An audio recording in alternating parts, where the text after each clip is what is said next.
It's not the medals. Not the podium. Not the accolades. Not the glory.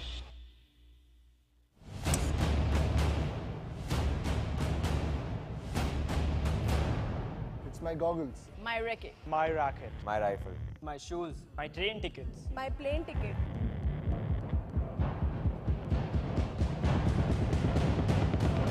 It's about backing us. Pushing us when we are almost there. Pulling us up when we are down. Recharging our batteries. Or just telling others our stories. Some call them saints because they run away from the glory. Some call them magicians. Because they show you light, When we see none. but they roam amongst us. Cheering every success. Watching every fall. Setting out on a journey. To conquer the world. Respect. Admiration. Adulation. Recognition. Words that rarely find their way to their ears. Let us salute the greatness of our game changers. Who toil hard to give us our game changers.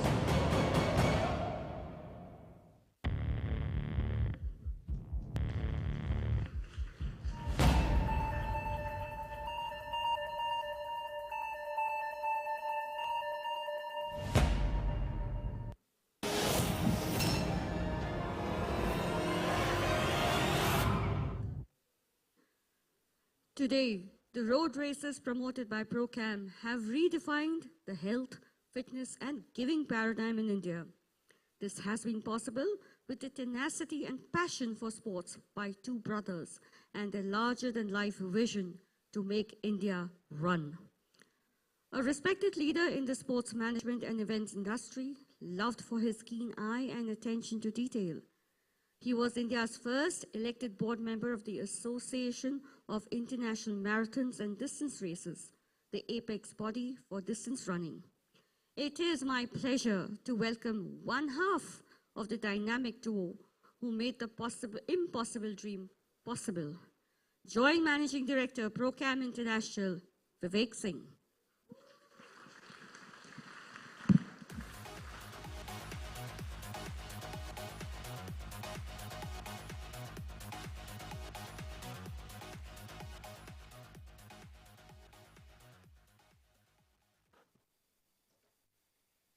Good evening, ladies and gentlemen.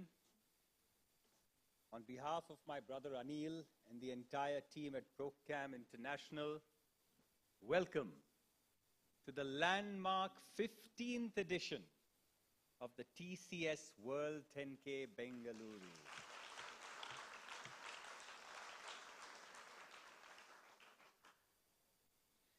This World Athletics Gold Label race has set new benchmarks each year. This year has seen record participation from the length and breadth of the country. Ladies and gentlemen, for the first time ever, 27,000 people are gearing up to be present at the Kantirva Stadium, and another 2,000 have registered to run virtually using the TCS World 10K app. This is a new record, and I think each one of us in this room deserves a big round of applause. Everyone together has made this possible. We are delighted to acknowledge the presence of the Queen of Sprints, who has come here from the United States of America to be here with us, to encourage us as the International Event Ambassador. Ladies and gentlemen, please give it up for the 400-meter multiple Olympic and world champion, Sania Richards-Ross.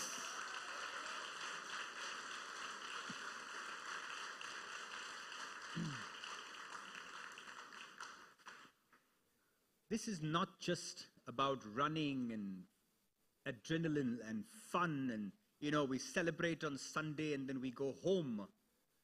No, ladies and gentlemen, 75 NGOs will be using this event to raise funds and awareness for their cause And that legacy of Sunday, the 21st of May, will last for the entire duration of the year, keeping them going. So put it together for our new philanthropy partner, 8Bs.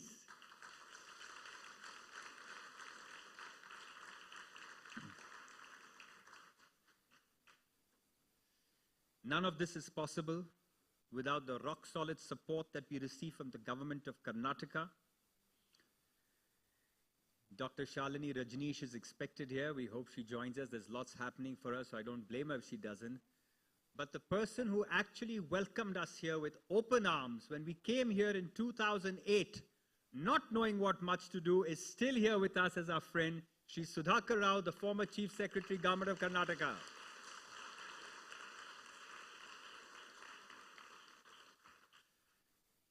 Our visionary sponsors, Tata Consultancy Services.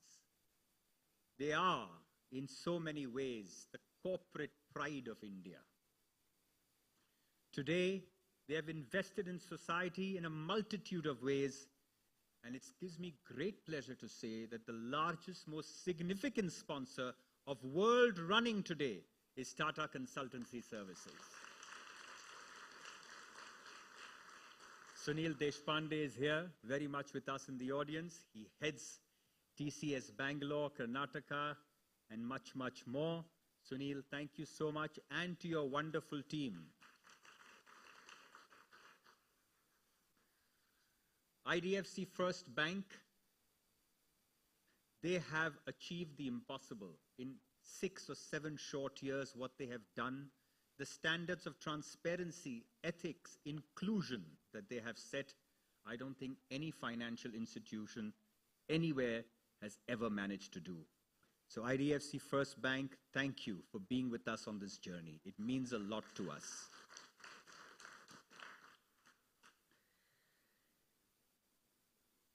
Since I mentioned government, my friend Rajinder Kumar Kataria is here. Where is Raj sir? You have to come to the media center to see Raj sir in his element. We have a picture there of him celebrating at the finish line. It's inspiring, but I'll leave that for another day.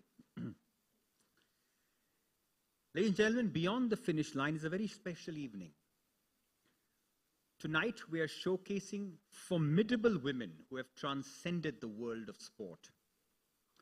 This evening is brought to us together with our empowerment partner, Go Sports Foundation. They have a charismatic leader, their CEO, Deepthi Bopaya, who is very much here. And you will see her on stage on panel. Also, our thanks to Bira Light, our sponsors, and ITC Windsor Manor, our hospitality partner, who each and every time makes us feel that this is our home away from home. Deepak, can't say thank you enough.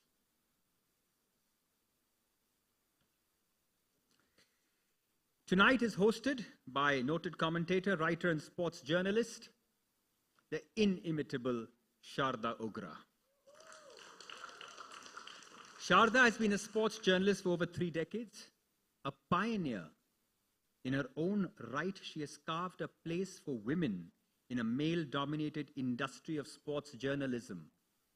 She has been a part of the core team at The Hindu, India Today, ESPN Cricinfo, ESPN India. She has seen India play cricket in 9 countries. She has reported on 2 Olympic Games and won the Sports Journalists Federation of India Award for sports writing. She's also worked with former New Zealand captain John Wright on John Wright's Indian Summers and with Yuvraj Singh on The Test of My Life, an account of his diagnosis and recovery from cancer. Ladies and gentlemen, before we welcome Sharda on stage, I'd like our team to play a short video welcoming this wonderful figure whose contribution to sports journalism is unmatched.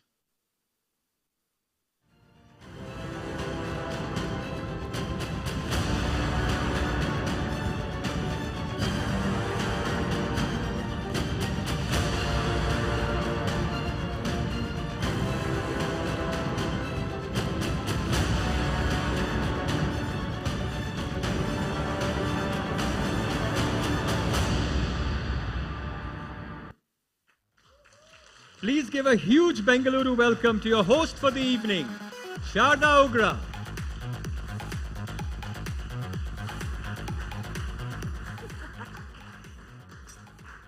Thank you, Vivek. Extremely flattering little video. I didn't want to look at it, but then I did. Good evening and a very warm welcome to Beyond the Finish Line 2023. As you've heard, BTFL has recognized, reinforced, and rewarded people that work in sport and make a positive impact in everything that sports is meant to be. Over the years, this stage has hosted some of the most iconic sports figures. We remember Mike Powell jumping across the stage to show us how long his jump was.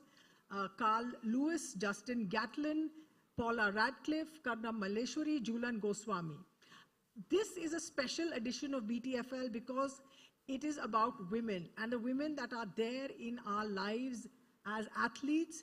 And I think we often forget that a woman athlete is not just a winner of a medal. She becomes a Pied Piper who starts a journey which has consequences that sort of play down decades. Let me give you some statistics here. When Paris is going to hold the Olympics next year, but when the Olympics were held in 1900, women formed 2% of the competitors, 23 out of 1,242. Next year, Paris is expected to have gender parity, an equal number of women and an equal number of men. There's another Indian statistic I wanted to give you. When Tokyo first held the Olympic Games in 1964, the scoreline was 52-1. One woman, 52 men. In Tokyo 2020, out of India's 120-strong athletic contingent, there were 67 men and 53 women. So in the last 2 decades of Indian sport, we've had women medalists for the first time in wrestling, in weightlifting, in badminton, and our hockey team came very close, but basically set the standard for what every other Indian women's hockey team must do to be better than them. And since the turn of the millennium, Indian women have won 8 out of India's 20 medals, which sounds like it's okay, it's not great, it's 8 out of 20. But given the disproportionate number of women that there were in 4 of those 6 Olympic Games, that's a pretty great number. As we celebrate how far we have come, we want to leave this audience with the importance of what it means for women to have access, to play and to compete, to succeed, and to teach sport as well. I want to also talk a little bit about the collaborative partner for ProCam International at this event, BTFL particularly, that's Go Sports Foundation. And as a journalist, I have to say that every time I go to a Go Sports event, I end up meeting a champion of the future. So I'll give you the names of the people that I've met. I had met them before they made the headlines. There was a gymnast, Deepa Karmakar. There was the fencer, Bhavani Devi. There were the badminton doubles, Satvik Sairaj and Chirag Shetty. And I could go on. That's been Go Sports' sort of special magic. And BTFL is a program that really reflects what they do, how they do it, and with the energy that they do it. Maybe we can play a little video. I love this video. I've seen it many times, but I love it every time.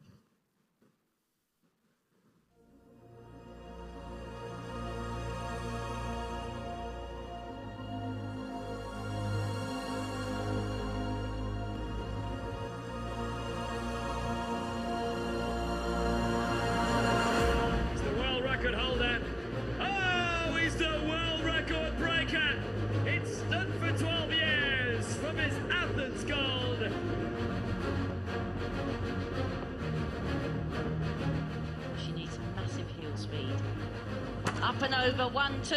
Oh, and she makes it! Well She done made indeed. it! How absolutely fantastic! I haven't seen that in 20 years since Podunova. Match point opportunities. Okay. Incredible. 22-20.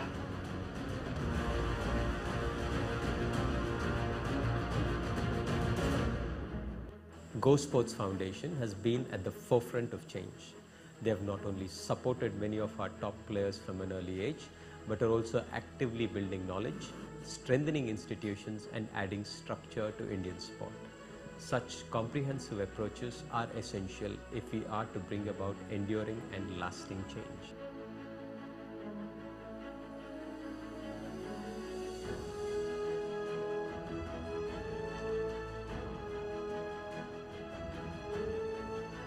In my experience, there is phenomenal sporting talent in India that is waiting to be given opportunity. Early identification and systematic guidance will deliver that talent to the world stage.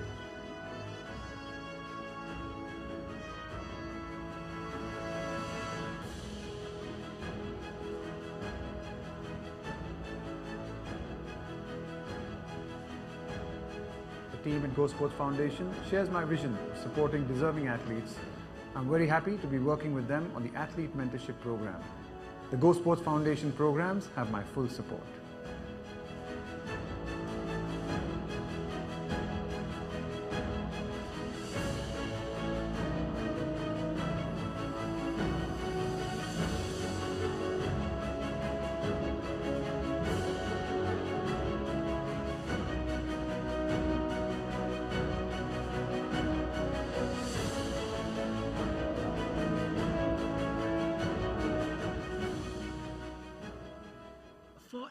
For everyone here who is under the age of 30, that's how long I've been a sports journalist, and I can tell you that the last 20 years have been the best 20 years of Indian sport. Go Sport has played its own part in it, as have all of you.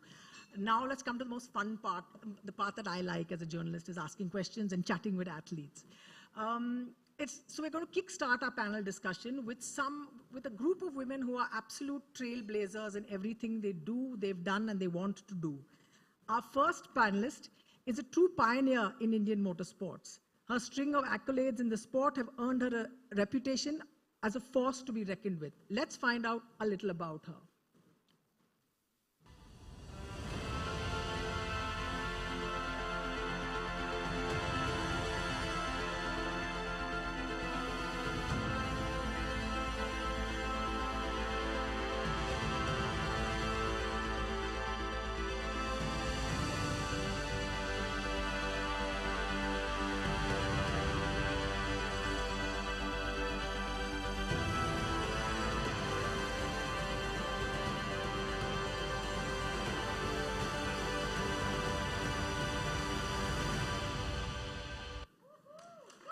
Ladies and gentlemen, join me in welcoming on stage the wonderful Aishwarya Pisay.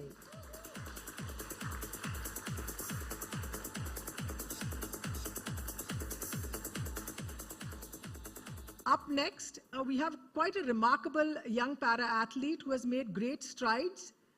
Visually impaired from birth, she competes in the T11 classification across the 400 meters and the 1500 meters. She has done very well in domestic competitions, and let's find out a little about her, and when you see her, you will realize what an absolute wonderful athlete she is.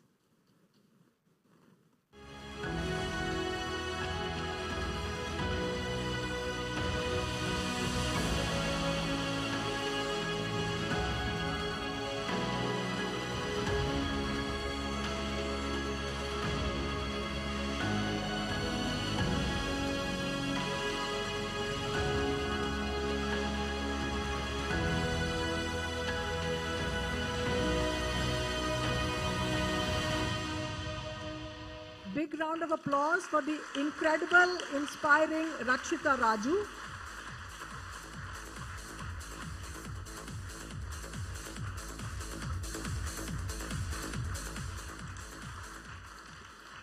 Up next, we are going to meet quite a multitasker. I don't think any of us have multitasked the way she has.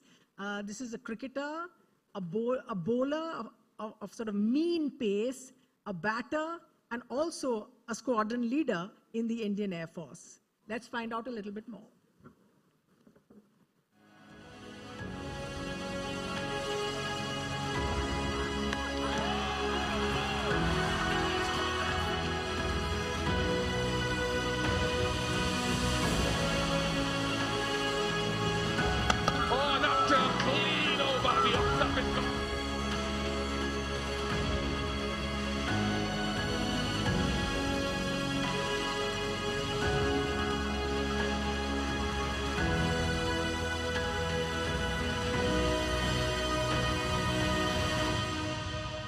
hands together for the fabulous Shikha Pandey.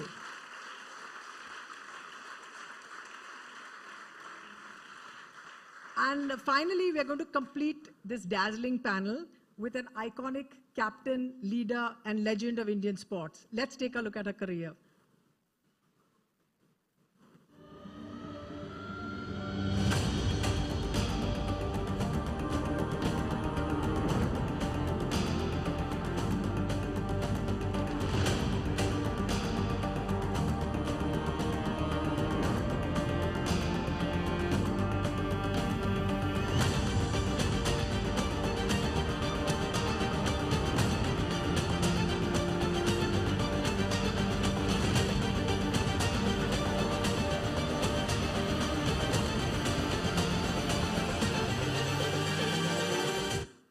Everyone, let's give an absolutely warm Bangalore welcome to the one and only Rani Rampal.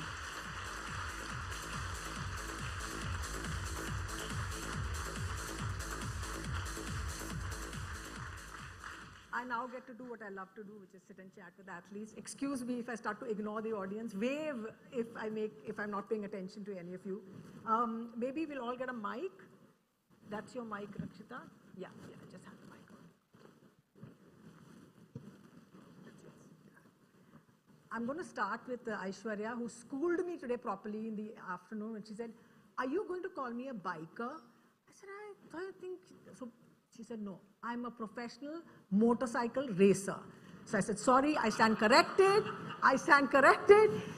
Bikers are those thugs on the road, you know." So so this is a professional motorcycle racer. So tell me, Aishwarya, why motorsports? And how do people react to you when you say you're a professional motorcycle racer? I think motorsports because I've always been into adventure sports, and I think motorsports came into my life at a very young age, and I think I picked it up because it kept me away from all the shackles that the society put on us as to what a woman can do or can't do. And I think it also gave me a ray of hope to be able to not only achieve something for myself, but also put India on the map of world motorsports. That's why motorsports. That's a clear mind telling you what they want to do. Before I talk to Rakshita, I just wanted to give you a statistic. 15% of the world's population are people with disabilities. The United Nations and after the Tokyo Paralympics had a program there called We the 15, which is targeted and embracing and including this 15% in multiple sectors. And in this sport is one of the most important sort of parts of that. India has the world's third largest population of people with disability. Rakshita comes from Chikmagalur, which is a small town. Rakshita, tell me, small towns in India are not known for very progressive outlooks, not as our big cities either, if I can say so, of athletes with disabilities. When you told people, or when people saw that you wanted to be an athlete, what did uncles and aunties say to you when Rakshita said, "I want to run"? Hi. First of all, one word is, sports changed my life. So I'm happy. So disability is not a problem because I'm disabled. My grandma is deaf and dumb. She's also disabled. And 8 years old, I lost my parents. So everyone told me she's a blind girl. What she will do, what she will do when, why I just thought, why I'm blind? So what will I do? So every time I thought, so someone is told she's not good. So my grandma, why you protecting her? Yeah. She's a waste. So you leave it her. So my grandma is told, no, it's okay. I'm also deaf and dumb. So I'm protecting her. So I have to decide what I will do anything. So I didn't know what I will do. So I joined school, Chikmagalur school. So my friends are told me, train journey is very good. It's very nice. So I thought, I also traveling. I like traveling. So I will traveled in train. So I did gold medal in 400 meter first day. So before the competition, I met my coach Rahul sir. He told me, you have a good future in sports. You will do, and I will help you. Told. So I will did 2018 gold medal in Jakarta Asian Game.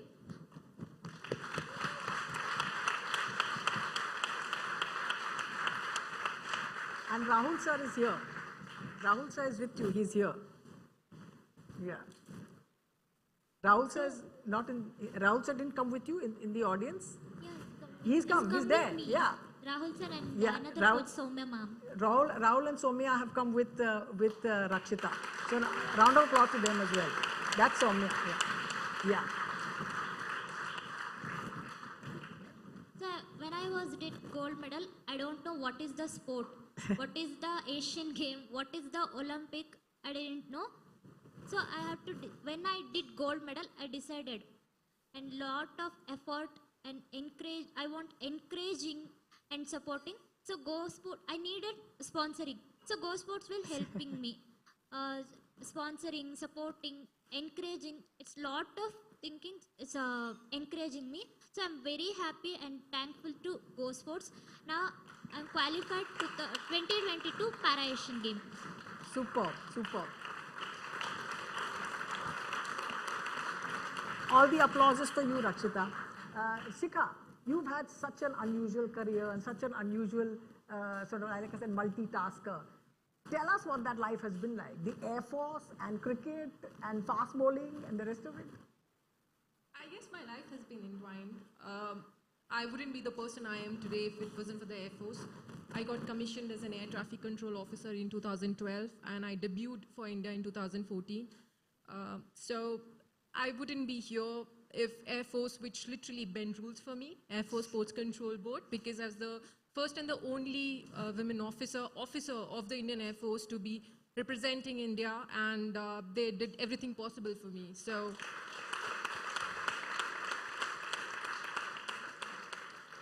I guess as a kid growing up, everyone has a dream. I had two.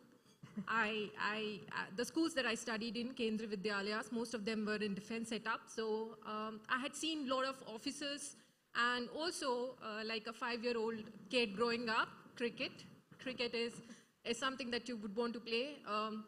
Had a boycott, would play alongside boys. People wouldn't recognize that there's a girl playing alongside.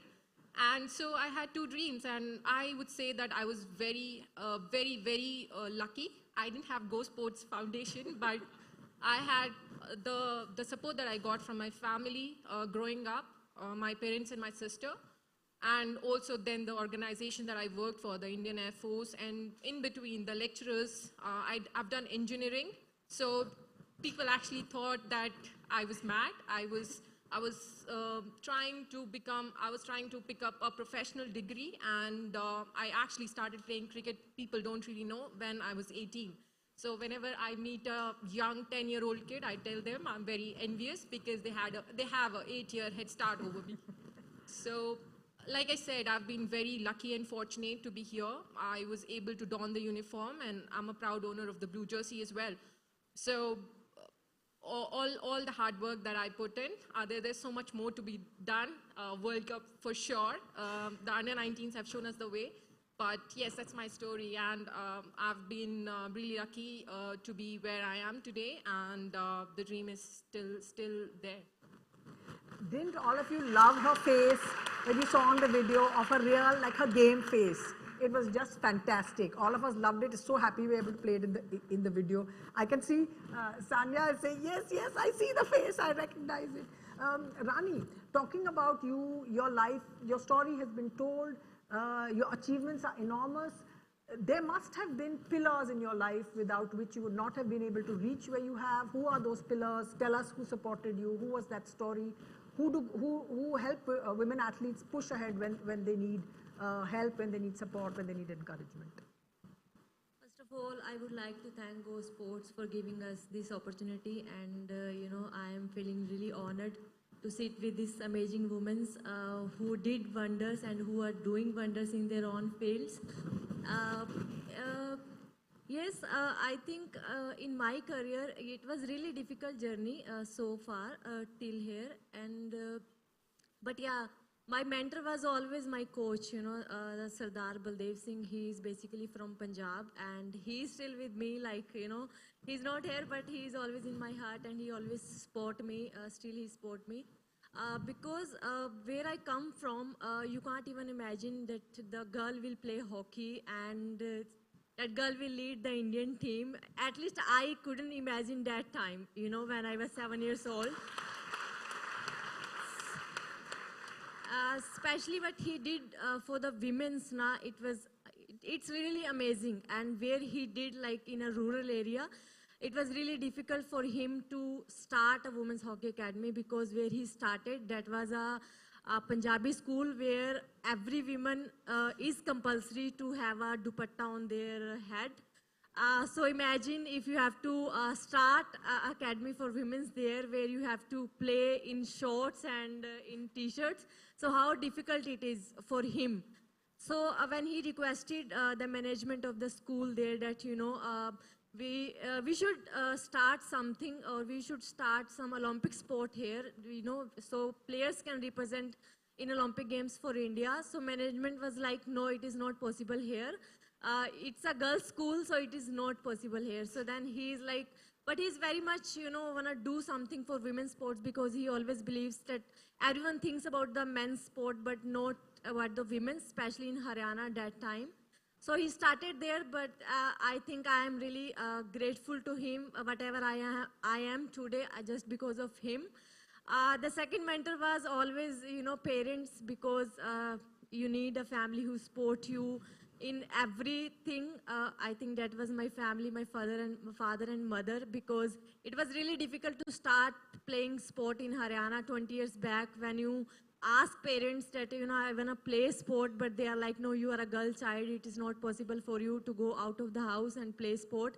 But my father was, stand for me, and everyone was against him that time. He listened so many things that time. He's like, your daughter will bring you a bad name one day, this and that. But he still stood strong for me, and I think now he is the person who is the most proud of me, and he's like, always feel that it was his best decision in life, and I am really honored that I got the.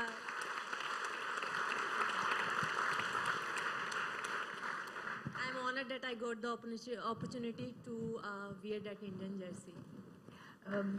So we must point out here that Rani was the fort that was supported very early on in her career by Go Sports, and that meant just the simple things. It meant just enough having a monthly stipend to make sure that her shoes were fine, her kit was fine, she had access to a stick. So everyone here, all the stakeholders of sport, all of us that love sport and believe in it, to create an Olympic champion, it's like a 5 to 7 year project. And it doesn't necessarily mean medals, but it's a life-changing experience for everyone that's involved in it. So I think it's important to just sort of remember the time and the energy that goes into it, and to keep believing. You've seen all the videos. They're sort of goosebumpy videos every time I see them. I just get another round of questions in. Aishwarya, what is the ecosystem for women's motorsport like at the moment? What are your dreams for the next, say, 12 months, 18 months? The ecosystem of motorsports in general, not just for women, is still a very niche sport, because it's not as famous or as televised as a cricket or an Olympics. So very few people know about motorsports, and yes, over the years, from when I started, I used to race with 52 boys, and I would be the only girl on the grid. Today we have a grid full of women who come. That's about 15 women across 6 races. So definitely year on year, not only for women, but also motorsports has been evolving with much more younger people also coming into the sport. So I look forward to it being a lot more popular and getting a lot more support from sponsors for athletes to accomplish more. With respect to what I would like to achieve in the next few years, is that I've recently just qualified for Dakar, and I'm looking at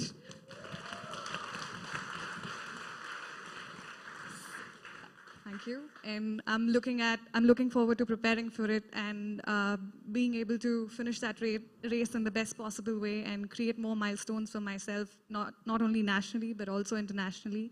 Make a path that a lot of aspiring athletes like me could look up to and follow, because when I started, there were very few people to look up to. But I would like to inspire more women to take up motorsports as a career. Fantastic, fantastic. Rakshita, tell me, Rakshita runs with a guide runner. She has to have someone who is with her when she's running. What is the experience like? How do you train with your guide runner? Guide runner part of in my life, because any movement I want support. I'm a T11 category blind girl, so I want support. So when I run, I want guide runner. When I walk, I want guide runner. When I do exercises, I want guide runner. So is training very difficult. So keeping my hand and they will tell how to did exercises, how to arm action and leg movement. So everything teach me. So it faced a lot of problems. So someone asked guiders, why you will help blinds?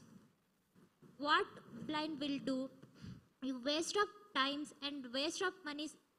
We will do another works. Don't push up disability and blinds. So she answered lot of questions. Why I sorry. No, it's all right. Why I do this? And they want lot of energy, lot of strength, lot of supporting, parents supporting, and family supporting, home support. Everything needs to guide runner. So I'm thankful to all the guide runners, because when what I will do Asian Game and Olympic medals, guide runners supporting and encouraging. So once again, I'm very happy to my guide runners and thankful in my life, and thankful to guide runners and coaches. So we're hearing here about this ecosystem that is around her, that the guide runner is literally like a shadow that has to be with her and faces sort of pressure and objection from, society as well as to why you're doing this. But just big shout out to everyone who's working with para athletes and who's able to sort of reach into the best of themselves to be able to fight so many odds and to get there. Shika, switching sort of tracks completely now. The big news about women's cricket has been the WPL. So what do you think, what do you anticipate is its impact on women's sport as a whole? Because the amount of money in the game has changed literally people's ideas of what women's sport can be like. What do you anticipate that the impact of that is going to be? I guess Women's Premier League, according to the numbers, is the second largest league. I guess the very simple answer for me with regards to Women's Premier League is visibility. You have to see it to be it. As a young girl growing up, I'm a 90s kid. I couldn't dream of playing cricket. I actually used to think that I was the only girl playing cricket and there were no other girls. So that was very naive of me, I know that.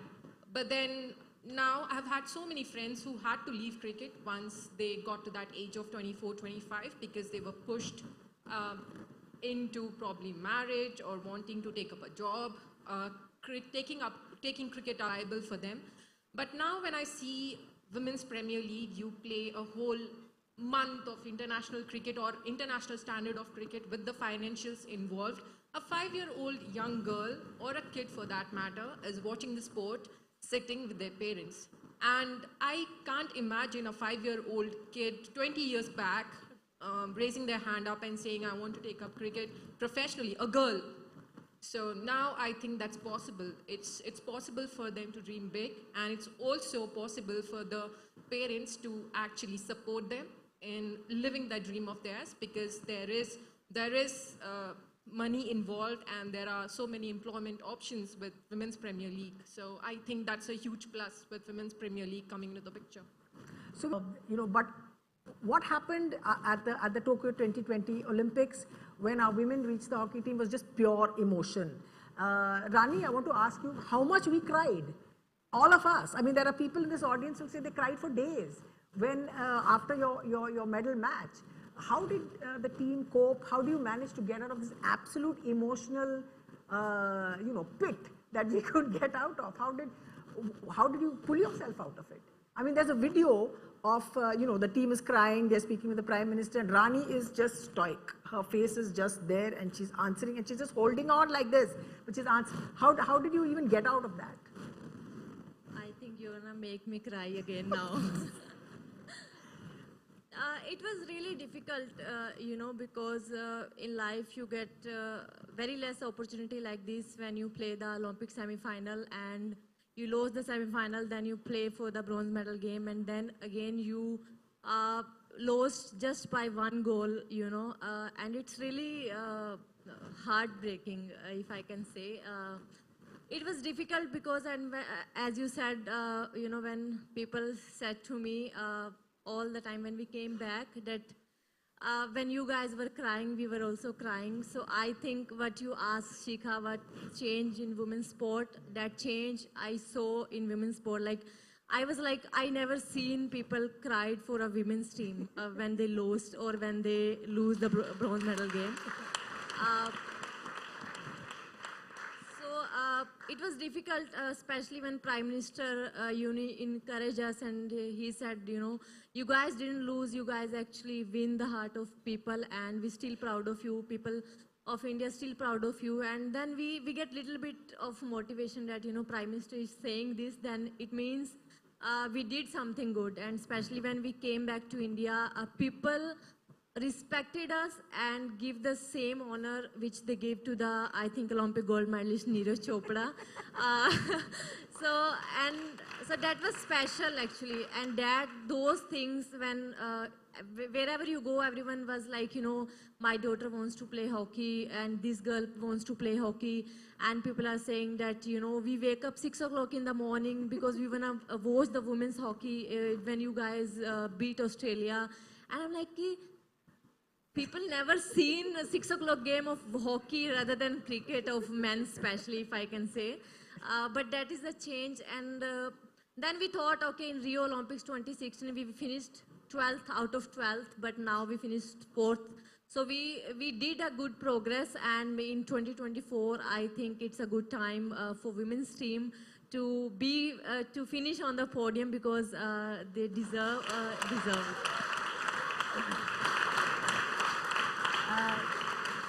I could go on and on, but we'll stop here. Thank you so much, Aishwarya, Rakshita, Shikha, and Rani, for sharing your stories, for telling us of your joy and your frustrations and all the rest of it. It's been a privilege to watch you compete and to keep competing. We're just going to start a next session, so I'll just have you get back to your seats. Yes, she has one more. Lastly, I just want to thank Go Sports because I am a first athlete of Go Sports Foundation, जिन्होंने मुझे उस time पे help की जब मेरे पास शायद कोई help नहीं थी, मेरे पास कोई जॉब नहीं था, कुछ नहीं था, and now they have many athletes जिनको वो support कर रहे हैं. So I think they are a good job. So thank you so much. Rakshita wants to say something, so you have, the stage is yours. बोल दीजिए. Disability is not a big problem. I was thinking two types of disability. First one is physically disability and second one is mentally disability. Which people physically disability, the people thinking lots of, when we was thinking lot of, we will do achievement lot of. And mentally disability, that people time pass, every time is told that people not good, that people do anything, that people waste everything, every time, that people waste of time. So I'm happy because I'm a disabled blind. So I will do lot of achievement and I will do lot of achievement. Thank you. Thank you so much. Thank you so much. They'll just, Aishwarya will just help you off the stage. Come, the picture? Later. Yeah. round of applause, everybody, as loud and as long as you can.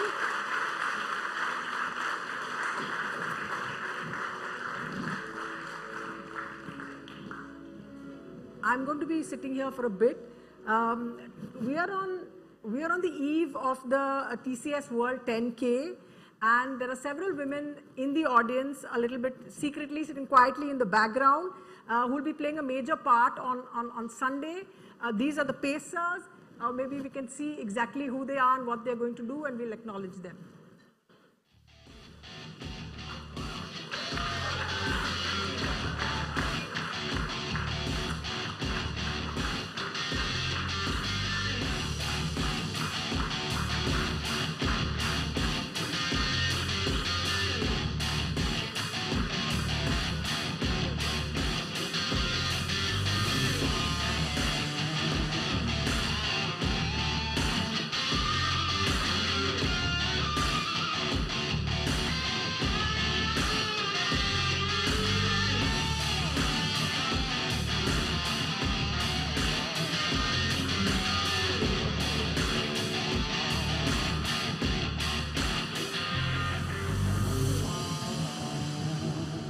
Will the pacers please stand up so the audience can salute you?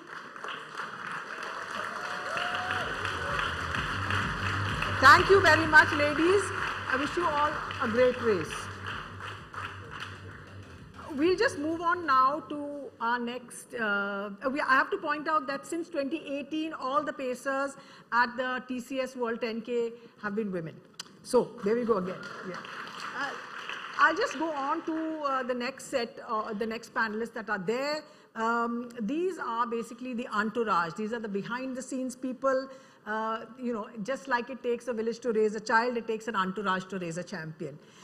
We must recognize the role played by parents. We heard Rakshita speak about her, and Rani speak about her parents, about their parents, their coaches. You all heard Rani's story. And Rakshita's story about how tough it is to break through. So I'm going to be talking to a set of very, very select, entourage folk. And the first panelist that I'm calling on stage is someone who's known to all of us, an athlete turned banker turned sports administrator.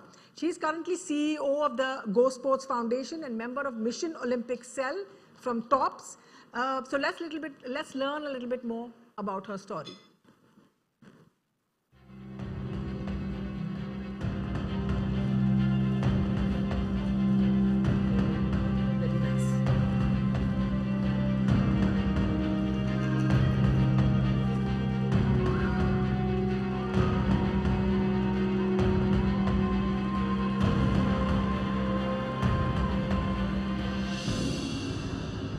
Please join me in welcoming on stage Ms. Deepti Bopaya.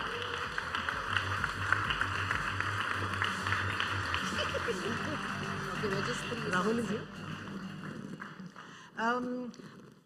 The next person going to be on stage is very much a part of BTFL. He's best known to all of us, to a lot of us, to the majority, as an actor. But he's also, in his heart, a fan, an athlete, and someone who has invested a great amount of time and energy and all kinds of broad-based thinking in women's sport. So let's see, is also the president at the moment of the Indian Rugby Football Union. So he's many, many hats. Let's see something about him.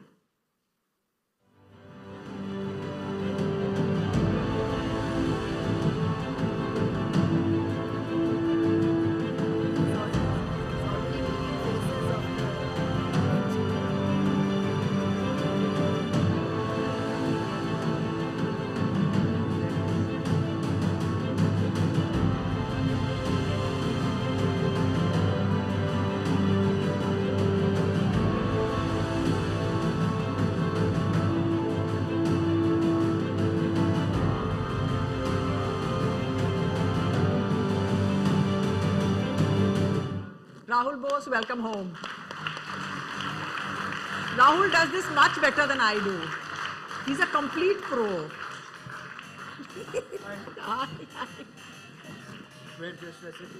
Anyway, your choice. Finally, our last,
great excitement, energy. What's kept you here? What's kept you still here still? I don't need to answer that question after what all you all saw.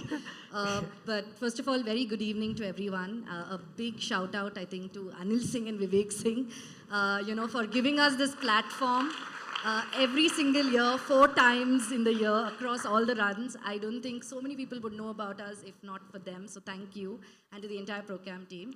I was in the bank for 6 years, and I did pretty decent. And I would wake up every morning and wonder, what am I doing? I'm just trying to make rich people richer. I was in the wealth management team. And I just felt like I had no purpose. And, and every time there was the Olympics, people would say, India cannot make it. We don't have it in us. We just cannot do this. And that would really bother me. So 2012 Olympics, I remember we had a great month, sales month. We had to sell a lot of insurance and investments. And we had gone to a nearby restaurant, and I remember the Olympics going on, and my own colleagues were like, what a waste of our time, please change the channel. And I got so bothered with that, I couldn't sleep that day. I was really trying to see, how can we change this? I want to be involved in this. I started, following different federations, trying to understand how can I work in sport. And then I met Nandan Kamath, who's also here, who's our managing trustee and founder of Go Sports, I think, who deserves a huge shout out.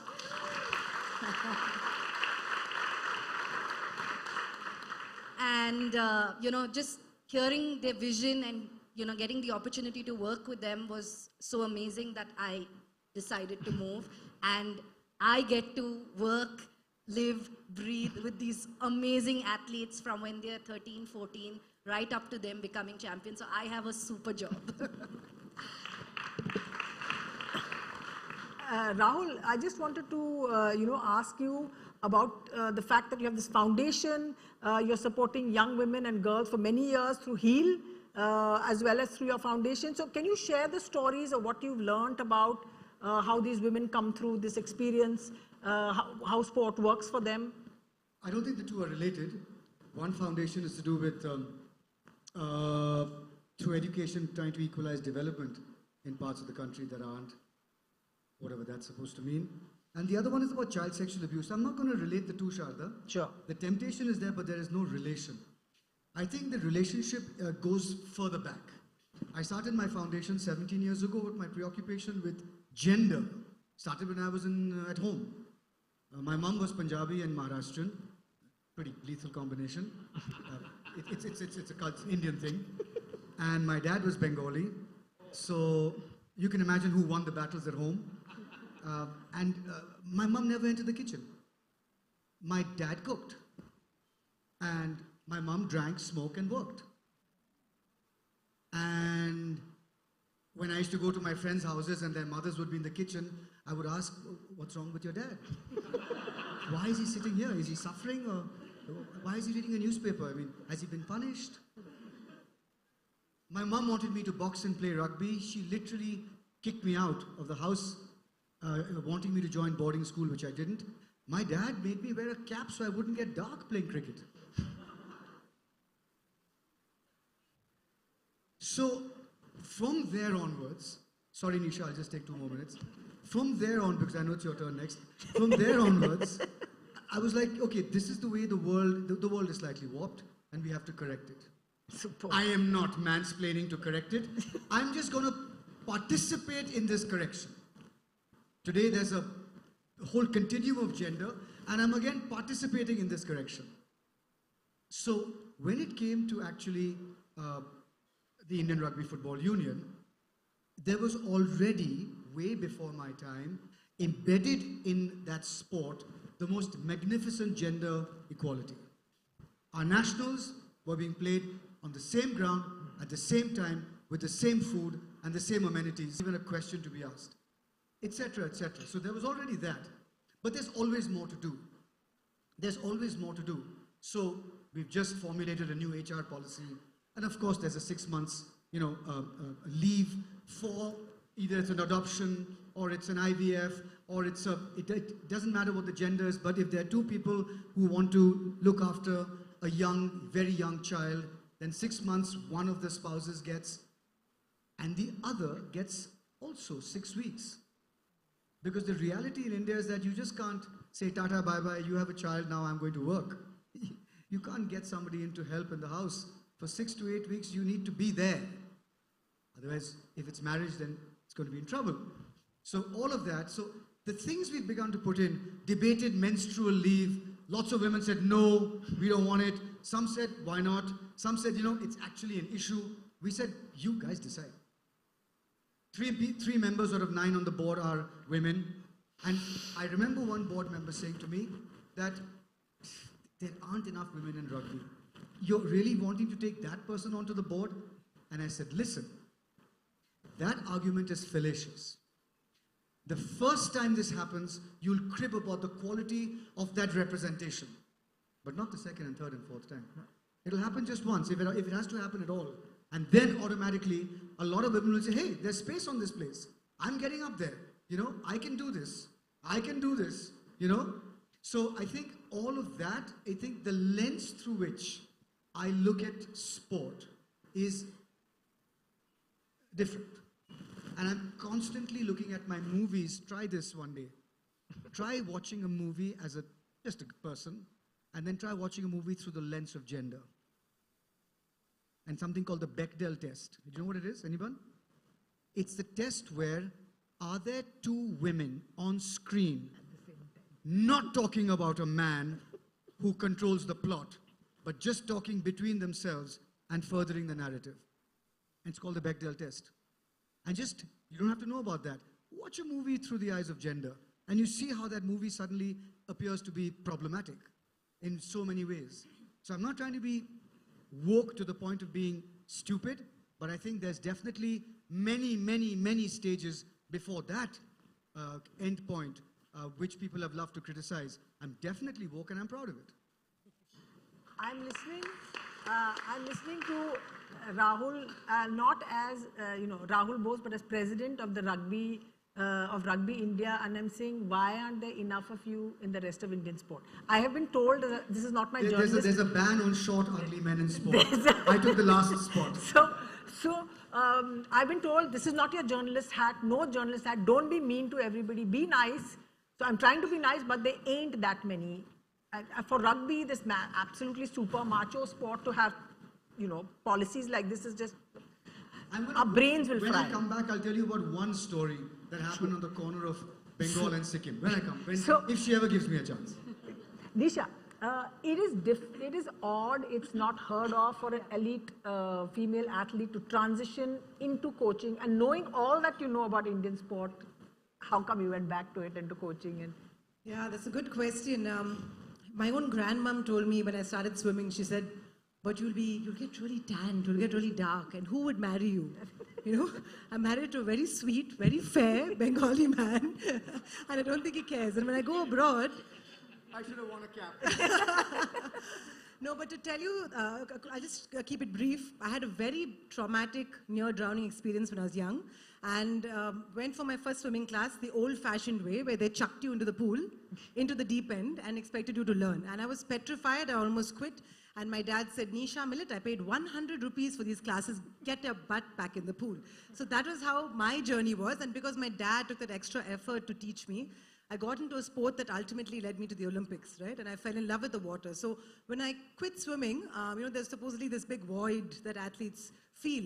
For me, there wasn't any of that, I decided it was too much financially on my parents. They had sold their house, put it into our swimming career, supported my sister and me. And then I said, I want to stay in this sport, but I said, I don't want to be a competitive coach. Everyone thought, okay, if you get back to coaching, you train competitive athletes. I said, I want to teach those young kids who are scared, petrified to get into the water, and get them excited about, being in the water, enjoying the pool like I did. And let me tell you, those first few years were tough because there were very few heated pools. Swimming is a very seasonal sport still in India. And now it's, almost 22 years later, and we've taught thousands. So more than seeing somebody win a medal, just having so many people enjoy the sport, yeah, for sure. I'll come back to you, Rahul. You can tell your story now. She doesn't understand timing. This should be the last story of the session. I told you he was better at it than me, yeah? Anyway, so I was delivering a talk in Imphal, which is in fact, just before the trouble started in Manipur, there was a big seminar on sport.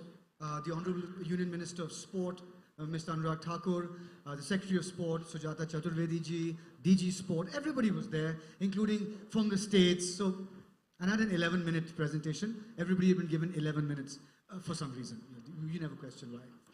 And so I started by saying that the raison d'etre of a federation is not the upliftment of people through sport. It's an integral part, but not the raison d'etre. You can run a fantastic sports NGO and create massive pathways for women, children, men to find a new tomorrow. They don't have to make the international team and cover themselves with Olympic glory. But the raison d'etre of a federation is to win. Otherwise, you can have a fantastic NGO, sports NGO. The raison d'etre is nobody's interested if you don't win as a federation. I started by saying that, and I said I'm going to come back to this, I'm going to sort of complete the circle. So at the end of it, and this is the story I want to tell, there's a tiny cluster of 3 villages, each village is the size of this room, on the border of Bengal and Sikkim, in a tea garden estate called Saraswatipur. 14 national players. I'm like, what's working here? 12 women, 2 men. What's working here? What the hell? Of course, I do know what's working, but I want to see for myself. So I'm there, I'm chatting, meeting all the boys and the girls, definitely more women, and they're like tigresses. Amazing. I'm going to everybody's houses. Their huts are on stilts because of the elephants and the floods. They said it very casually. I was like, is there an elephant anywhere here? And at one point of time, one of the players, who's not a national player, turns to me and says, Sir, mere ghar mein please aao. Meri maa mar rahi hai. So I said, yeah, sure. So I walked into Anushka's house, and the mother's been pulled out of the house. She's at palliative care. She's lying on a charpai under a small shelter. There's half a bottle of Mangola juice, an apple, and she's slipping in and out of consciousness. And Anushka's sitting there. And she tells me that her mother had cancer for 2 years, and the doctors have given her 2 days to live. I'm just sitting there, and she's slipping out of consciousness, and she comes up and says, Sir, aap aage, bahut acha laga. You've come, and it feels very good. So I said, yeah, great. And then she shows me her tumor, which is the size of a hand grenade, between her upper arm and her armpit. And it's bleeding and covered with bandage and all of that stuff, and it's pussed up, and I'm looking at it, and she's telling me that I know that I don't have long to live, because I can feel the life ebb out of me. Every breath is proving to be tougher to take. I'm just sitting there, and she says, she didn't make the national team as yet, but I wish I could. I said, of course you'll see her one day making the national team, don't worry. I look at Anushka, she's dry-eyed. Dry-eyed. She's listening to all of this. And then, on the way back of the 3 villages, again Anushka says, Sir, maa milne chahti hai. So I said, okay. Went back. She's conscious a little bit more, and she says, when I die, because I'm going to die, will you look after Anushka? Forget about men, women. It's a no-brainer, right? I'm like, nothing will happen to you, and nothing will happen to her. In Hindi, there's a word called hum, which is we. It can mean me, or it can mean us. Obviously, I meant us at the federation. I said, as long as hum yahan pe hain, to kuch nahi hoga. You don't have to worry till the day that we draw breath. Look at Anushka, maybe half a tear, that's it. And I left, and 3 days later, Anushka's mother died. And I called up Anushka. And I said, how are you? And she began to cry. And she cried a lot. And I said, you know what, you don't have to worry. She said, I want to be in the national team. I said, that's your ability. The rest of it we can handle. You don't have to worry about anything. You don't have to worry about anything. She said, I'm not worried. So I said, why? She said, because you came. I did nothing else, right? Because you came, I know that you're there. And so I ended my 11-minute talk in Imphal by saying, the one thing that no sports code, no constitution, nothing will tell you to have to run a federation, to win and to be successful, is love. If you don't love the sport, you don't love the players. If you don't love the players, nothing will happen.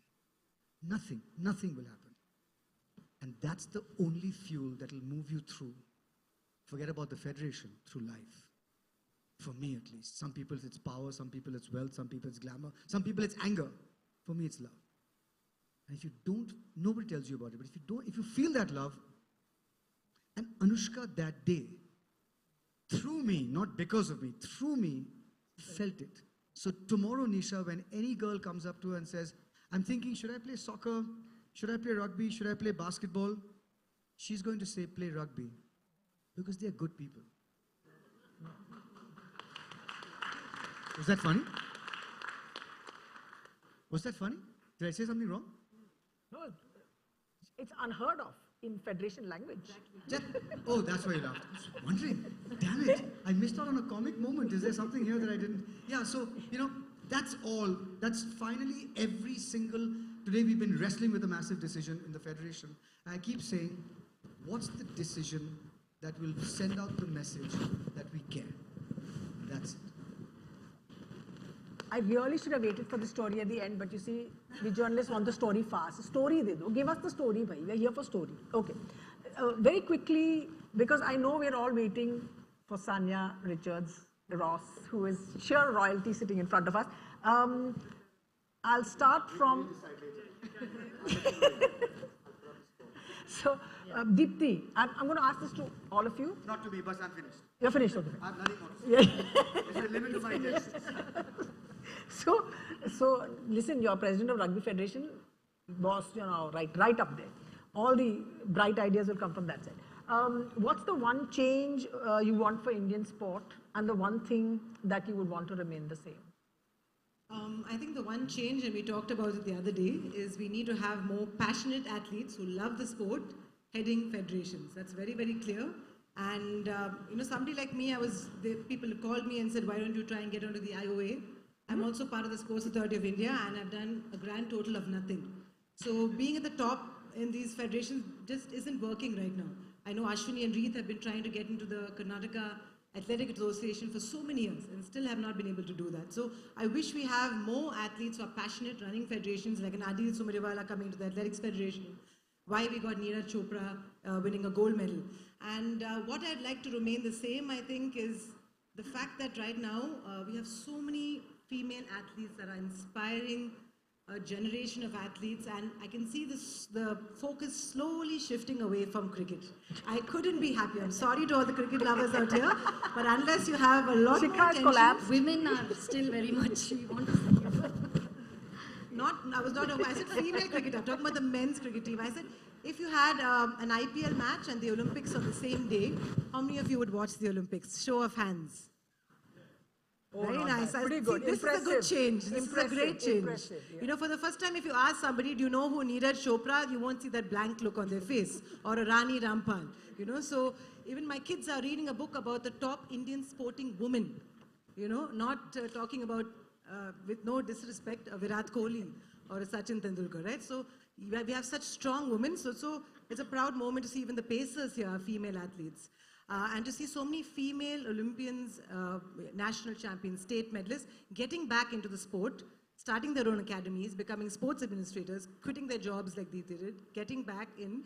And I know I was reading about Sanya as well, and I remember when she said she was looking back at her career, and she said, oh, I wish I could have done more. And she's done so much, So I think I'm excited now to hear her and for her to inspire thousands and thousands of youngsters, not just girls, but boys as well, in India, that it's never enough. Whether it's a Leander Paes going for his 7th Olympics, we have a 7-time Olympian in India. That's what I want to see stay the same. We have that passion. We just need, I think we're going in the right direction, and soon we will get there, yeah. Deepti? What should stay the same? I think the love for sport I think everybody are fans generally, but really showing up at state and national events. We wait for the Olympics, but there are so many events that happen near our homes. I think all athletes at those levels deserve the recognition and credit. So I wish more people come, and it's increased definitely. So I wish that stays the same and increases. One thing I would change is, at least in this audience, not wait every 4 years for the medals, but be involved in sport in some way and support any young athlete who wants to get to the next level, because you're not just supporting them to get medals. Like we all spoke and we saw these journeys. I think it is about really changing lives. So yeah, that's what I would like to change. Rahul? I wasn't even focusing because it was just, it's like an exam. The question's not for me, so I'm not focused. What was the question? What in Indian sport, one thing would you want to change and one thing to stay the same? Before anything, I love cricket. Sorry, I love cricket. I love men's cricket. I love women's cricket. I love cricket. I'll just put it out there. Yeah. What would I want to change? What would I want to change? I think... One thing. Hell, there's a lot of change happening. One. We're waiting for Sanya. TikTok.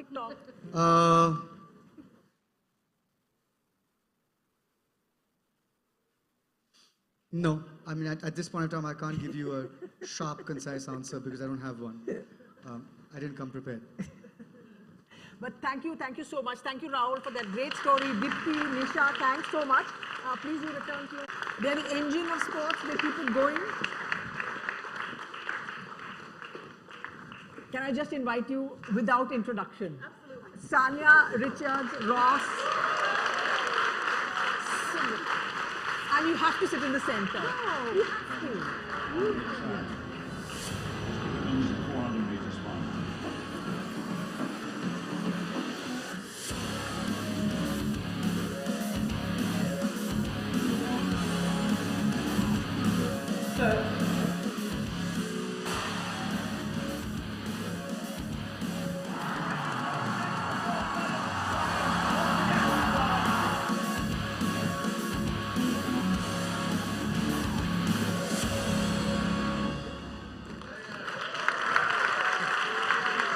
Now you see what happened. Till now, I had all my stuff together. I knew when to stop, when to cue, when to this. The moment I said she's going to come on stage, I forgot everything. I forgot all the sequence, I forgot the video cues, I forgot everything. But one mistake, not too bad. All right. Thanks, Sanya. So great to have you here. I must tell you something, this is your second visit to India, but you have a long and a deep connection with India, but I don't think you know about. Because in 2004, the Indian women's 4x400 meter relay team broke the national record, and that record has stayed to date. And they broke that record in their qualifying race and competed in the final of the Olympics. And the runners that were there alongside them is here with you, the United States team. So the team United States finished first, the Greeks finished second, and India finished third, and they were the last team into the final of the Olympics. That's the last time a 4x400 meter team made the final.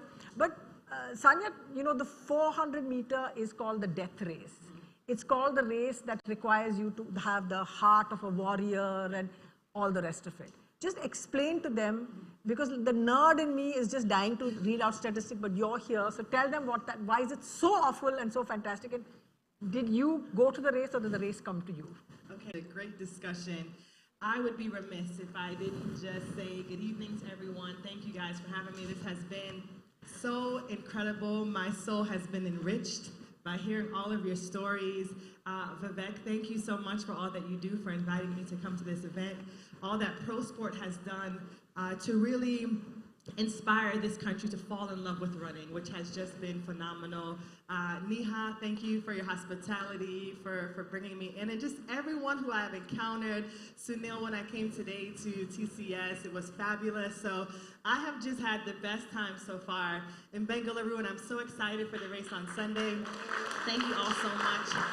I also want to quickly just note, and I brought my phone up here because I wrote your names down because I don't like to say the hockey player, and I wanted to honor and respect. But I just wanted to quickly say how incredible it is to hear your stories, because so many of you are the first. And I got so emotional listening to your stories because the reason I am is because women inspired me. I became an Olympic champion because of Merlene Ottey, who was one of the first. And so I just want you all to know that you guys are going to create more me's because you guys had the courage to go for sports in a country where it wasn't promoted and it wasn't the norm to be champions in sport. And I was just so inspired by every single one of you. And I just want you to know that you're inspiring the next generation of great Indian athletes. It's really incredible. Really incredible.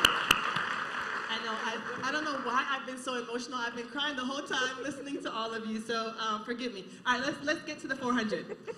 The 400, yes, people call it the toughest race on the track, and I think it's because it challenges you mentally, physically, and spiritually. It's that race where you have to balance the perfect amount of speed with strength, and you can really mess it up if you don't pace it right. And so I always say to people that, you know, I fancied myself a 100-meter, 200-meter champion, but the 400 chose me.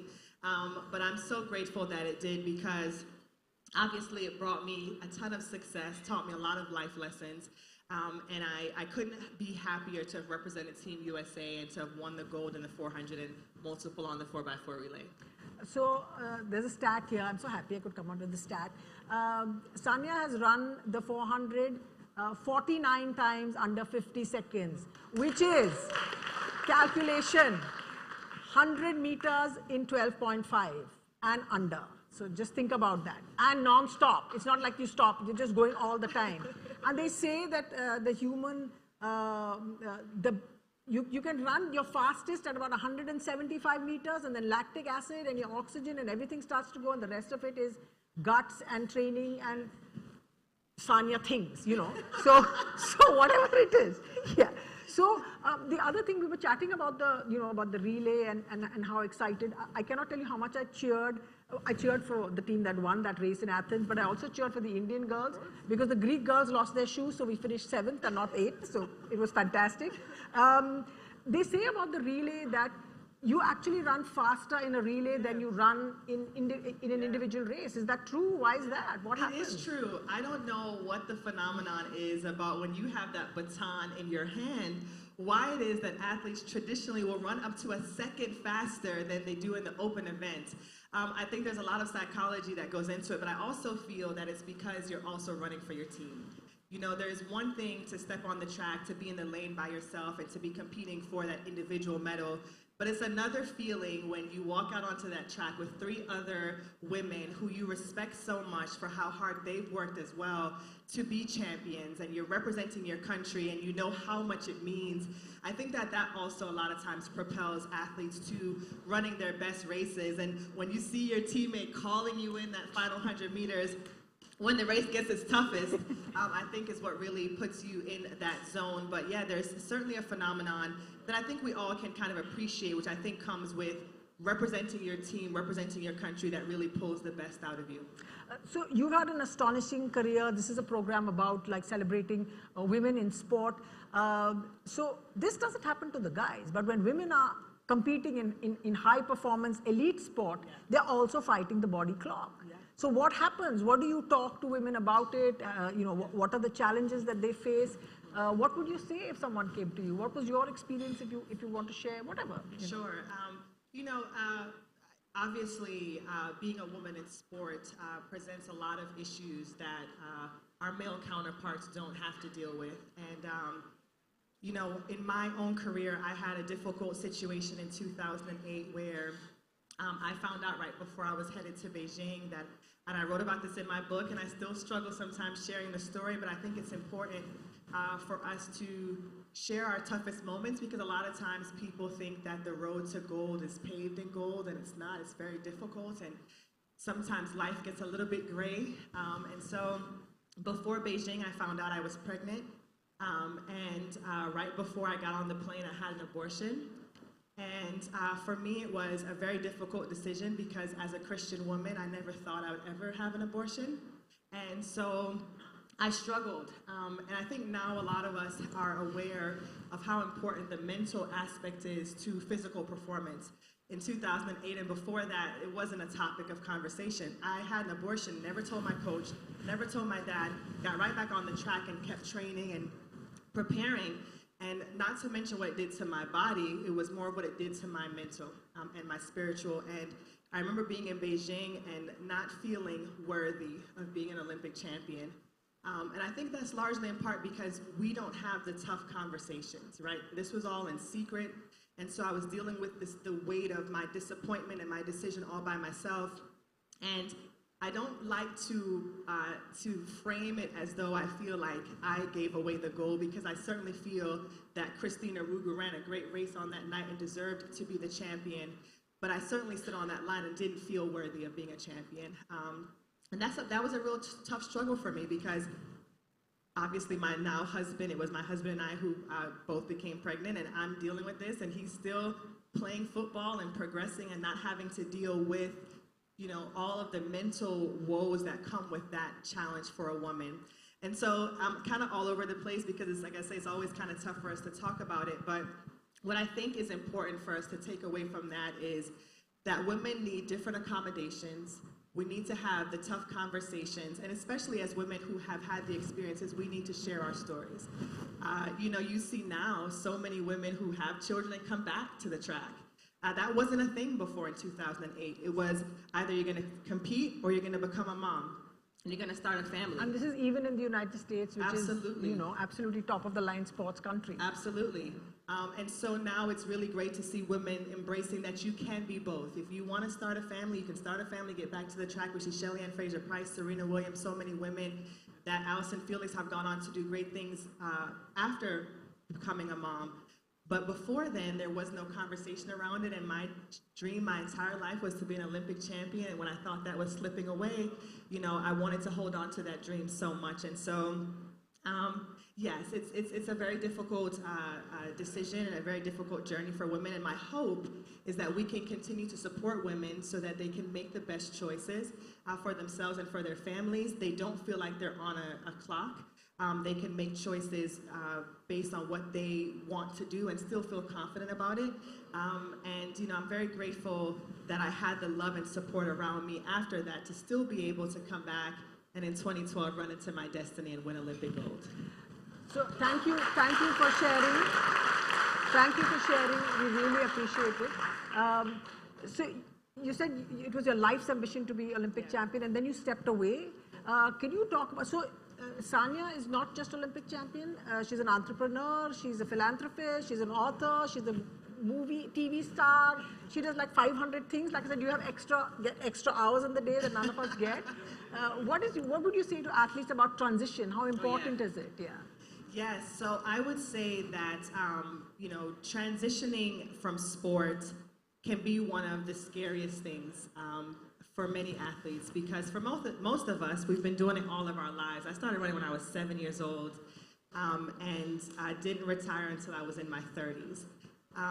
But what I learned, and what I think what really helped me, was in the final 2 years of my career, I started to prepare myself mentally and spiritually and physically for this transition. I started to think of myself beyond being an athlete. Like, who am I beyond this track star? What can I bring to the world beyond what I have brought to the world in sports? And I think very few athletes prepare for the transition. And they want to hold on to sports for so long because you feel like that is where your identity is. But what I think is there's nothing more freeing than realizing that sports is just the foundation for all the great things that you can do. And when you really stop and evaluate all the things that you learn from sports and all the ways that sports has been a teacher for you, you realize all the great things that you can give to the world. And so I'll never forget, it was my final race in 2016, and the commentator, who is now my colleague, he says to me, "Sania, you've done great things on the track. What will you go on to do next?" And I was prepared for the question, and so I said, I want to become a mom, I want to write a book, and I want to start broadcasting. And NBC calls me the next day, and I'm in the booth the next day commentating. I wrote 3 books, and I became a mom the next year. So it's all about, you know, it's all about seeing yourself beyond sport and beyond that thing you're doing now and trusting the process. Thank you, Sania. Just one last question. I'm not going to, like Rahul said, you missed the story at the. Tell us the story of the bullet. Tell us the story of the lucky bullet. Yeah. Yes. So throughout my career, I would compete with a bullet necklace that my mom gave me when I was 7 years old. She told me that I was faster than a speeding bullet and that the world would be my oyster, the world would always be my stage. And so throughout my entire competitive career, I always wore the necklace. You'll see me kind of always tuck it away. But it was also a representation, like we heard in so many of your stories, of the support of my family. If it weren't for their love and support and their sacrifice, there's no way I would have been able to be an Olympic champion. And so, that little memento meant so much to me. And I felt like every time I wore it, I was superwoman. I could do anything because I knew my mom and dad were right there behind me. But that's just a small glimpse into just how much love and support they poured into me to help me to be great. Thank you so much, Sanya, for your warmth, for your wisdom, for your sharing, for your tears. Thank you so much. We get you back. Please, a bigger round of applause, standing ovation. Everyone sitting down, shocking.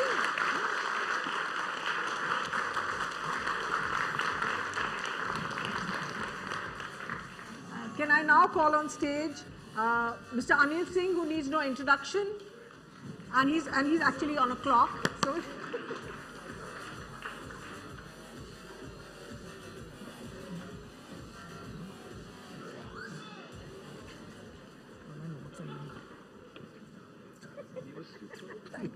Thank you.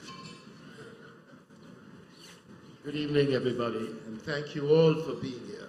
Tell me, wasn't it an absolutely fantastic evening of stories and the most powerful women that one can encounter? So a great shout out to them, please. Fabulous, that is simply awesome. I just thought it would be a bit amiss if I didn't. Not only, Shada I've known for, she insists it's 30 years, I'm saying it's 35, but that's the truth. Dipti, who's been with, part of ProCam and and for so many years, now about 10 if I'm not wrong, and it's, we get inspired by, and Nandan, of course, is right here. Nandan is here, right? And for all that he's done with Go, and Dipti, who's taken that cudgel up and kept it driving forward. Dipti, you've been quite a star in doing what you've done, and we are so proud of what Go Sports do, and it's such a pleasure to have you partner us. And I must also thank all the gorgeous athletes and the wonderful people that have come and shared their stories. And Sonia, thank you for coming here. It's been wonderful. But it would be really amiss if I did not recognize a few of my colleagues that have built ProCam. And some great stories there. It's not just about people who are working, we have a phenomenal lady in Shweta Mehra. I don't know if Shweta, are you here? I would like to see you to come a bit in front. But Shweta, and I'm going to say this, and I'm sorry, I'm not sure, but she's been an absolute source of inspiration for us. And why do I say inspiration? She fought a major disease. She sort of fought it. She joined us when she was in the midst of fighting it. And every time she came to work, there was a smile on her face. She was a bundle of energy and absolute electricity. And I'll tell you one thing, you've inspired me, my brother I know, and lots of veteran ProCam, and it's such a pleasure to have you. So thank you for being part of us. There is another lady who joined us many, many years ago. I think it's 20 if I'm not wrong, or 21. Arti Kakatkar, are you here? She's a little ball of fire. It completely drives me nuts, but we absolutely love her. She gets into more planes than I ever could imagine getting into, and she's an absolute strong, wall to make all this. I mean, what she does in ProCam, the entire charity paradigm, which today, was something that we all need a shout out to ProCam, even though but to all of us that's made it happen. Today, ProCam has raised over 500 crores for over 1,000 NGOs in charity. And that is a phenomenal story. So quite a few of us are going to heaven, so that's fine. But really, it's been superb. So Aarti, thank you. Really, and Nija, who I call Mummy because she behaves like one. Nija is here. She's been in and out. She can't get to leave us. Then gets angry with me, leaves and comes right back. But she's been a phenomenal story. And Nija, thank you. Neha, who's been with us for years. So we are quite privileged and really what you call blessed to have these people who've helped build ProCam to what it is. So thank you all. And of course, there's so many young ladies. And then, of course, my niece.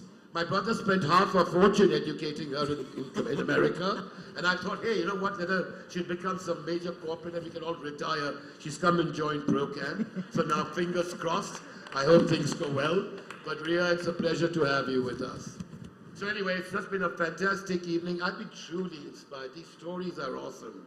And I'm going to call on stage a singer who I've known for 25, 30 years to pen out a couple of powerful tracks for 5 minutes to inspire us, leave us sort of, singing along, if not dancing along. And then dinner and drinks later. It's such a pleasure to have you all here. Thank you on behalf of Vivek, my brother and ProCam. And thank you so much. You are an absolute star. I'll have to do a little introduction of Avril. Yes. I've been given this to do. I didn't know why. I've known her for 30 years or 25 years. I didn't know all this English. But Avril, I'm going to read it, forgive me. Avril's music career has spanned 20 plus decades. She has her own mental wellness and coaching company. She's also an ICF, PCC coach, whatever that means. An energy therapist, Kriya yoga and meditation teacher. She's also an NLP trainer and is currently pursuing her master's in psychology after driving us all completely bonkers. But thank you all for being here. What a lovely evening. I just quietly hop off stage.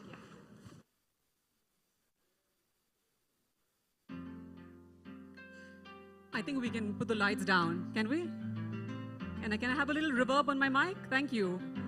This is to salute all the wonderful women in sport who are just amazing and nothing that I do would ever match up to them. Listen as your day unfolds, challenge what the future holds, draw them head up on onto the sky. Lovers, they may cause you tears. Go ahead, release your fears. Stand up and be counted. Don't be afraid to cry. You gotta be bad. You gotta be bold. You gotta be wiser. You gotta be cool. You gotta be calm. You gotta stay together. All I know is love will save the day. Hear what your father said, read the books your mother read, stand up and be counted, don't be afraid to try. Some may have more cash than you, others take a different view. My, oh my, yeah. You gotta be bad, you gotta be bold, you gotta be wiser. You gotta be tough, you gotta be strong, you gotta be smarter. You gotta be hard, you gotta be cool, you gotta be together. All I know is love will save the day. She's on fire, longer than a highway, hotter than a fantasy. She's just a girl and she's on fire. Living in a fantasy, by reality, and oh, she's got both feet on the ground, and she's not backing down. Oh, she's got her head in the clouds, and we're not coming down. Ladies, come up. This girl is on fire. Come on. Fire. She's walking on fire. This girl is on fire. Come on. She's a fire, no, but she's a flame. You know she can burn you out. Better look the other way. You can know, but you never forget her name. She's on top of the world, hottest of the hottest girls, and oh, she's got both feet on the ground, and they're not back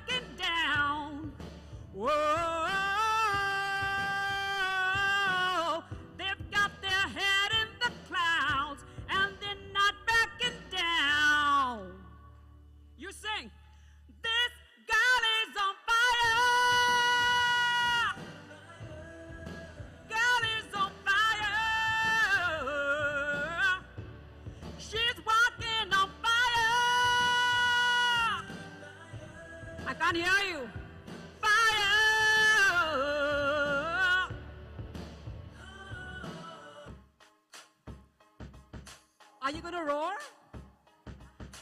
Because these are all lines. And hold my breath. You can knock and we can make a mess. So I stood quietly, agreed politely. I guess I never thought I had a choice. Gotta push me to the breaking point. So I stood nothing. So I stood for everything. You held me up, but I got up. Already brushing out the dust. You hear my voice, you hear me now. Like thunder gonna shake the ground. You held me down, but I grow up. Already backing out the dust. You hear my voice, you hear this sound. I got the eye of the tiger, fire, dancing through the fire. I am champion, and you're gonna hear me roar louder, louder than a lion. I am champion, and you're gonna can't hear you. Whoa, oh, oh, oh, oh, oh. Whoa, oh, oh, oh, oh. Whoa, oh, oh, oh. You don't hear me roar. So I'm taking like a butterfly, stinging like a bee. I earned my stripes. I went from zero to my own hero. You held me down, but I got up. Already brushing out the dust. You hear my voice, you hear my song. Like thunder trying to shake it down. You heard me up, but I got up. Already brushing out the dust. You hear my voice, you hear me sound. I got the eye of the tiger, fire, burning like a fire. I am champion. You don't hear me roar louder than a lion. I am champion. You don't can't hear you roar. Oh, oh, oh, oh.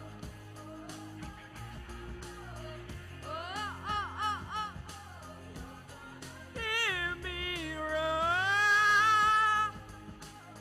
Whoa, oh, oh, oh, oh. Whoa, oh, oh, oh.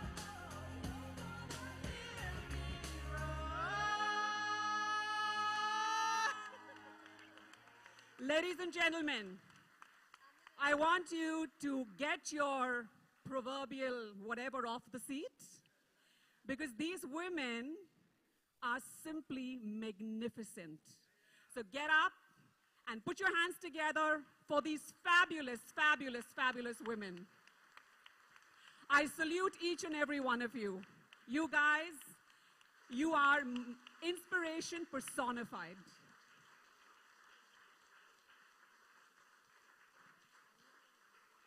And we need the Singh brothers on stage, and Sharda, I think you do this best. Rahul, all the panelists, can you please come on stage? There's most of us, other than Rahul.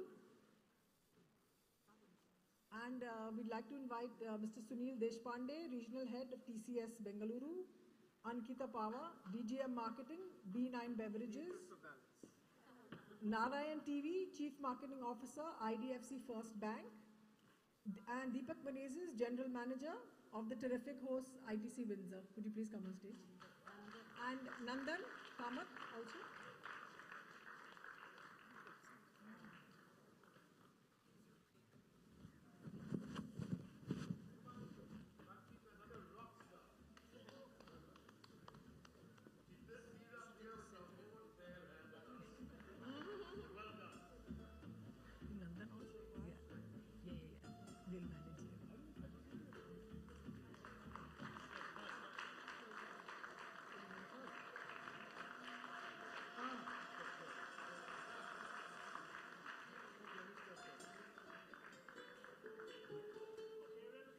Yes.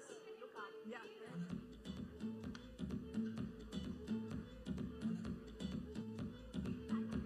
Thank you everyone for your infectious energy. I don't know if my mic is on. Can I just have one picture with you and all the panelists and the women? Yeah. And the bar is open and dinner is on, I suppose.